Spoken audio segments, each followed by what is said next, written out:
श्री नाथेश्वर महादेव मंदिर। वो शिवलिंग स्वयं नाथों के द्वारा स्थापित है। 15,000 वर्ष प्राचीन ये शिवलिंग है और आज ये आप देख रहे हैं 50,000 ताले इस मंदिर में लग चुके हैं। कोई व्यक्ति नहीं है, कोई पदार्थ नहीं है, कोई तत्व नहीं है। पंडित जी, ये नाथेश्वर महादेव का प्राचीन मंदिर है और लोग इसको ताले वाले मंदिर के नाम से भी जानते हैं। लोगों का यह मानना है कि यहाँ पर जो लोग आते हैं अपनी मनोकामना को लेकर, उस मनोकामना को मन में धारण करके अपना नाम लिख के ताला लगा देते हैं और ताला लगाने के बाद जब उनका मनोकामना पूर्ण हो जाता है तो वो लोग इस ताले को खोलते हैं। तो थोड़ा सा इसके रहस्य के बारे में सर्वप्रथम तो मैं आपको बताना चाहूंगा, जो आपने कहा श्री नाथेश्वर महादेव मंदिर, तो इनका जो नाम हमारे आपके सुनने में आता है, ये शिवलिंग का जो आप दर्शन अपने भक्तों को करा रहे हैं, वो शिवलिंग स्वयं नाथों के द्वारा स्थापित है। नाथों का जो दौर था इस पृथ्वी पर, वो मनुष्यों और देवताओं के पहले का दौर था। अगर गणना की जाए साल में तो कम से कम 10 से 15,000 वर्ष प्राचीन ये शिवलिंग है। और जिस इमारत के नीचे आप खड़े हैं, जिस सुंदर भवन के नीचे, ये आज से कम 2,500 से 3,000 वर्ष प्राचीन मुगल कालीन ढांचा है, जिसका एक प्रमाण पीछे मंदिर के पृष्ठभाग पर एक शिलालेख मिलता है, जो कि फारसी का शिलालेख है, जो आज से 2,000-2,500 वर्ष प्राचीन सभ्यता में देखने में आता था, पढ़ने में आता था।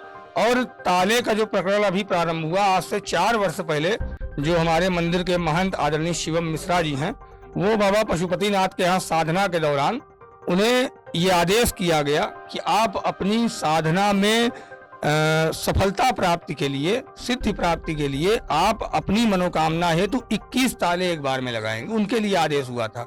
लेकिन आप जैसे कुछ पत्रकार बंधुओं के सहयोग से और सोशल मीडिया के बंधुओं के सहयोग से ये चीजें इतनी ख्याति प्राप्त कर ले गई बहुत ही कम समय में, कि आज हर आम व्यक्ति, आम श्रद्धालु आता है अपने मनोकामना स्वरूप में ताला लेकर के, जो उसके पास माला, फूल, अक्षत, दूध, बेलपत्र होता है, बाबा को अर्पित करता है और अर्पित करने के पश्चात ब्राह्मण द्वारा संकल्प करा करके अपनी मनोकामना, अपना नाम गोत्र को साक्षी मानकर, बाबा नाथेश्वर महादेव को साक्षी मानकर अपनी मनोकामना को उनके समक्ष, उनके दरबार में, उनकी अदालत पर लगाता है।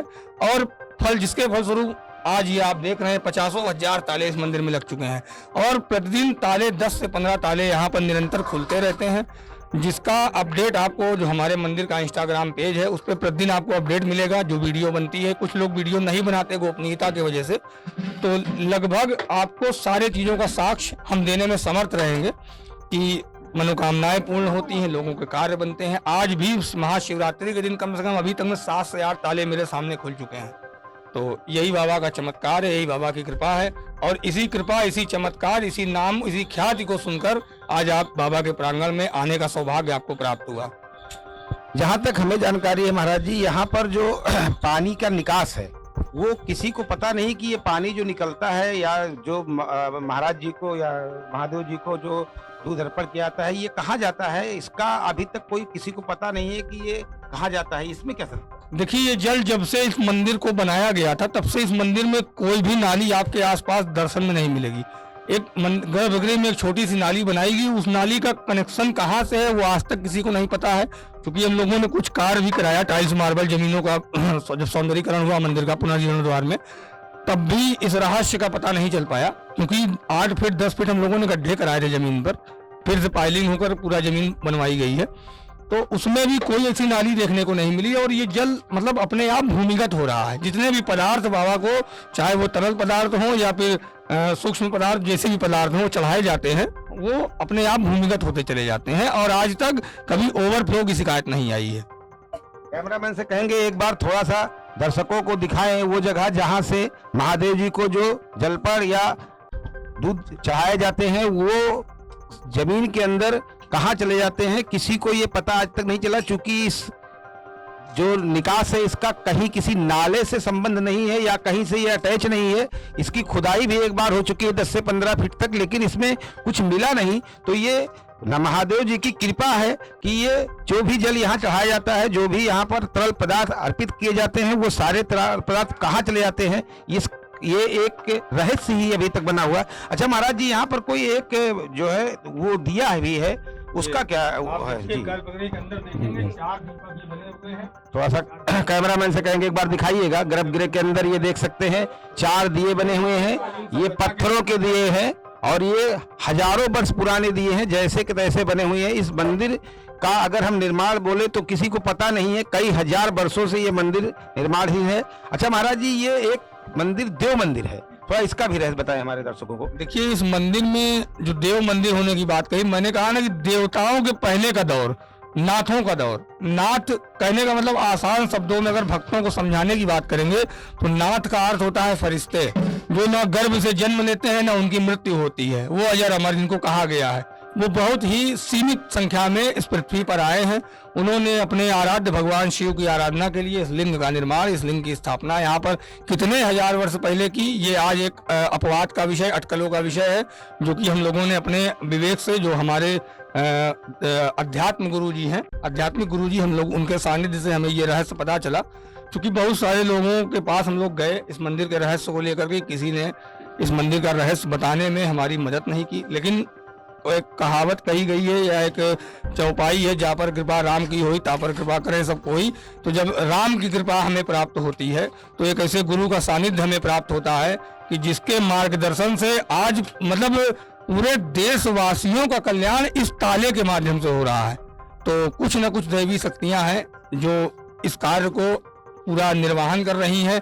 उनके देखरेख में ये कार्य सुचारू रूप से चलता चला आ रहा है और आज तक कोई भी भक्त यहाँ से निराश होकर नहीं लौटा। किसी भक्त की गोद भरी है, किसी का विवाह संपन्न हुआ, किसी को नौकरी मिली, किसी को शिक्षा में आगे बढ़ाया गया, जो कि वो रोजी रोजगार किसी को प्राप्त हुआ। तो और इसी तत्वाधान में आप देखेंगे कम से कम आज हमारे यहाँ कम से कम 5100 लीटर दूध आज बाबा को अर्पित किया जा रहा है। निरंतर आप देख रहे हैं कि ड्रम का ड्रम दूध हमारे भक्त आ रहे हैं, चढ़ा रहे हैं।